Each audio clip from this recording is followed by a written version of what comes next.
মন থেকে উঠে যাওয়ার ব্যাপারটা ভয়ঙ্কর।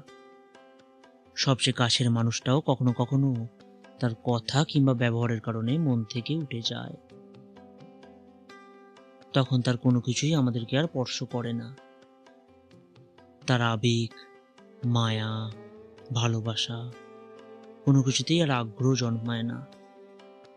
কোনো এক সময় যার একটু অন্যরকম কথা আমাদেরকে এলোমেলো করে দিত, মন থেকে উঠে গেলে তার অস্বাভাবিকতাও আমাদের কাছে স্বাভাবিক মনে হয়।